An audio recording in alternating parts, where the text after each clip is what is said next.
Welcome back to your Module 3 exam review videos. We are in part 2, talking more about the breathing emergencies. That is right where we left off, and it was kind of a convenient place to leave off because now we get to hone in on breathing. So let's get going. I've got some more objectives for you. Now, I know I put this in the first one, but you need to know how to ventilate a patient. It's just such a big objective. I wanted to stress that. And we don't always ventilate perfect, so we need to know how to troubleshoot as we go along. We need to know how to use the oxygenation devices, particularly with the flow rates of the devices. This will help you as you take your future exams. If you see a device as an answer choice, but it's being used incorrectly, that should help you rule it out. This one seems kind of nerdy because it is, but you do need to know the relationship between positive pressure ventilations and cardiac output. I would definitely pay attention to that part there. And finally, you need to identify respiratory distress versus failure, both the signs and the pathophys of each, and how to treat them.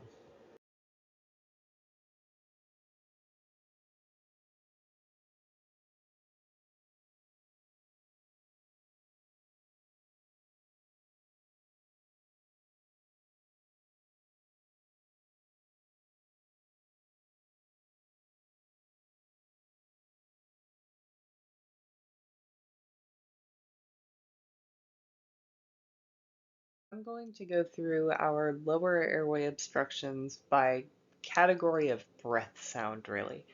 So starting with wheezing, what's going on in the lower airways if we use our stethoscope and we hear wheezing? Well, what I'm looking at here is a constricted bronchiole. You'll see in that normal bronchiole, I have a lot of space for air to move around, all things considered. Whereas in that constricted bronchiole, it's kind of rough to be able to move air. It's the difference between breathing through a McDonald's straw and a Capri Sun straw. This is a good example of increased airway resistance. It's just hard for the stuff to move around. We'll see this pop up in patients with asthma, anaphylaxis, and then chronic bronchitis, emphysema. You'll learn more about that in respiratory emergencies, but there are medical conditions that could cause this. What we're looking at here is bronchoconstriction and spasms or swelling, and this is just kind of a glimpse into what's next, but we are treating this with oxygen and eventually a beta 2 agonist like albuterol. What we're going to be looking at is some fluid in our lower airways, specifically the alveoli. Now, in this case, I am looking at a lower airway obstruction, but it's at those membranes where gas exchange should occur. So if you think about it, when I breathe in, all I'm trying to do is inflate my lungs, inflate these lower airways. But once it gets to its final destination, gas exchange can't occur. So this is why you'll see people ventilating just fine, if not ventilating harder, faster, but they still are hypoxic because the problem is down here. So that's why we started with an upper airway. Is that clear? Are you inhaling? Now are the lower airways clear? Because it will look like you're ventilating just fine. Just to stress that point here.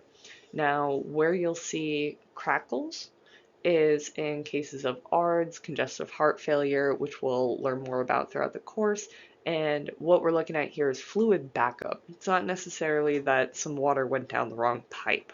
This is usually going to come from the capillaries that connect to the alveoli, and they just get full of pressure, they back up, and that leaks. And once again, we're going to treat with high flow oxygen. CPAP is in this chapter, but I'm not diving into it here as a need to know, but do review that in your book, in your homework.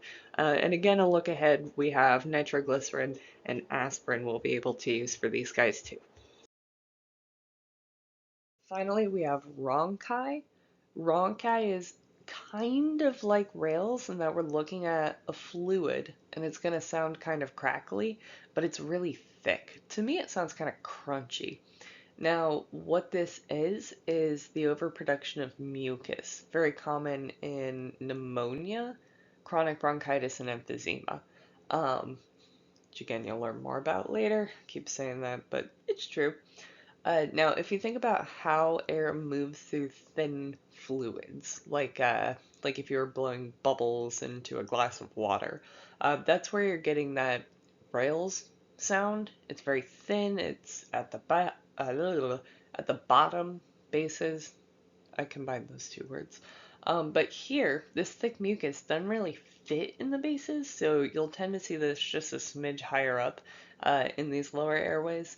And this is more like blowing a straw into mud, just thicker, a little bit slower almost. How are we going to treat it? With oxygen. Um, the beta agonist there gets a little bit fuzzy, so just know it's a little weird. To get those breath sounds, you're going to use your stethoscope in the locations you see here. You're listening to upper lobes, over the bronchi, and then in your lower lobes down there.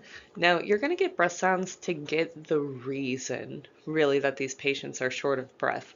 But what I'm really looking for are signs that something is down there, be it wheezing, rales, crackles, fluid, mucus, whatever it is down there. The end game is I am hypoxic. So when I walk into a call and I see a hypoxic patient, I'm going to see these obvious signs of distress, which are those accessory muscles, your neck muscles tugging, intercostal retractions, the tripod position, cyanosis, really just anything that's telling you I'm walking into this scene and this patient looks like they need oxygen. That's what I care about initially. I don't need too much more information than that till later on. Now, why do I want to walk in, see these signs of distress? That's because if I have a patient who I walk in, lay eyes on you, your airway is open, and you are just gasping for breath, I need to give you oxygen. If I have a patient that I don't need to ventilate, but they just look short of breath, I need to give them oxygen. If they aren't breathing at all, and I need to ventilate, but I don't know why. Maybe it was respiratory, maybe it was trauma. Give them oxygen. You are breathing for them, they need oxygen. If they have diarrhea and don't look short of breath at all, actually don't give them oxygen. Not every call is a respiratory call, but you're going to check their rate, depth, effort of breathing anyways. We always do that. But keep in mind, just because we're jumping into airway today doesn't mean every single call will be a respiratory call. Look at your patient. Treat what you see. Oxygen to patients who are short of breath, we're really looking at two major tools here. We have the nasal cannula and the non-rebreather. So starting with the nasal cannula, this is our low flow oxygen device. You'll give oxygen at 1 to 6 liters per minute through this guy. It's not a lot, but you'll see it work a pretty good bit in the patients who do need it. Now, it being a low flow device, we're going to use it in cases of pretty mild hypoxia, usually indicated by the pulse ox. In healthy patients less than 94%, I'm going to start to think about oxygen therapy, and in COPD patients, less than 90%. So remember from A&P, anatomy and physiology, we usually have a hypercapnic drive. Unless you have COPD, then you're usually looking at a hypoxic drive. So we actually want those patients to be a little more hypoxic. So that's where the difference is coming from. We'll also tend to use these in cardiac patients, heart attack patients, and stroke patients because too much oxygen can actually be a bad thing. Over-oxygenation in these patients can lead to further damage because oxygen releases free radicals, which isn't always great. With our non-rebreather, this is our high flow device. We're looking at 8 to 15 liters per minute, technically. You'll usually just use 15 liters per minute because if they need this much oxygen, you want to give them all that they can get. Now, with this being our high flow, we're going to pop this on for obvious signs of distress and severe hypoxia. So that's why I'm looking immediately in my primary. Is your airway open? Do you look short of breath? And if it's obvious enough that I want to apply oxygen in my primary, I probably just want to go ahead and give them a non-rebreather. I can always bump that down if I need to, but at least initially, I would rather over-oxygenate than under-oxygenate. Whereas with the nasal cannula, if I pop that on and it's not the best device to use, then this patient is going longer than they need to without adequate oxygen. Now, what both of these have in common is that I am putting these on patients who do not need ventilatory assistance. If you're at this point where you're looking at whether or not this patient has labored breathing, you should have already ruled out the need for ventilations. So remember, we are finding it, we are fixing it. If my patient is not breathing, there's no point in popping a non-breather on. Just like if they're breathing too slowly, there's no point in popping these on because they're just not inhaling well enough. So when you're making your oxygen versus ventilation decision, you should not be applying these if you have already grabbed a BVM. One thing I do like to look at now that we're done with the assessment and the treatment, at least for the sake of this video, is what we're really looking at in terms of distress, failure, the pathophysiology within. So I popped a little picture of the fluid in the alveoli down there just to kick things off. And what we're looking at initially is this patient is hypoxic. The body knows it's hypoxic. And in those initial stages, it has the energy to try to make up for that. So in these initial stages of distress, we're trying to compensate for the lack of oxygen by kicking up our heart rate, trying to get more really oxygen where it needs to go. I'm going to breathe faster and deeper to try to draw in as much air as I can because again my body knows it needs that oxygen. So I'm going to see an increase in energy use. The faster and the harder I breathe, the more energy I'm burning through. So if this issue is not corrected, that's when my body goes into failure. Essentially, it is tired. It's been using energy that it has not been replacing, and that's where I see that heart rate drop really bad. That's where I see inadequate ventilations. I don't have enough energy to breathe quickly or to breathe deeply. So this is kind of a normal trend. That's why we're looking at what we're looking at.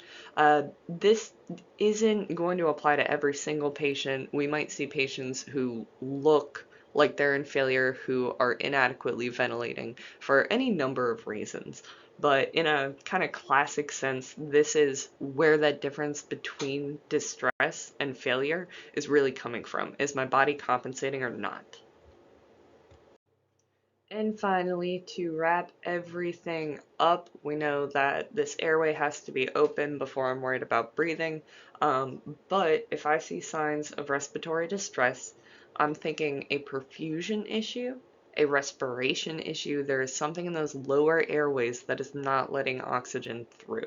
So the signs of respiratory distress, I'll see an increased rate of breathing, again, to try to compensate for that lack of perfusion, increased effort. I'm trying really hard. That's where I see those accessory muscle usage, that accessory muscle usage, the increased heart rate, trying to provide the oxygen, the energy that my body needs. And then remember, cyanosis is a late sign of distress. This is telling me that my body's been trying for a while. It hasn't been working. And when I see that, I need to monitor closely for respiratory failure. When I catch a patient at this stage of a respiratory problem, my big goal is to improve and maintain oxygenation. This is where I'm popping the non-breathers on the patients.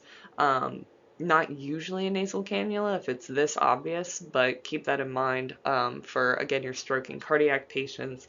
And this is that point on the graph where everything goes up and I'm trying to make up for stuff. Your keywords again to look for in scenario-based questions: dyspnea basically just means shortness of breath. And labored will tell me that I have that increased effort of breathing. So dyspnea and labored, you're probably looking at a patient who needs high flow oxygen as opposed to ventilatory assistance. Whereas in failure, I'm thinking ventilation, the mechanical aspect of things. My signs of failure, now that I'm tired, I have a decreased effort of breathing, I might take note of that term, decreased effort. I'll see a decrease in mental status. The whole point of getting oxygen to my body, like we saw, is to fuel the brain, the thing that makes me me. So if I am no longer adequately oxygenating my body, if it's late, we will see signs of altered mental status or even being knocked out, more likely than not being knocked out. That heart is also getting tired. I have that decreased heart rate, decreased respiratory rate, and hand in hand with that, I'll see shallow breathing usually too. In this case, I'm trying to support adequate ventilations in order to oxygenate. So remember, when I have a patient who needs positive pressure ventilations, they also need oxygen. Just because I'm prioritizing the ventilations doesn't mean you're not getting oxygen. And this is the point where everything is going down. So your keywords in your scenario-based questions again, shallow, irregular, or slow, telling me I need to ventilate this patient and provide oxygen, which again are going to take precedence over a non-rebreather or a nasal cannula.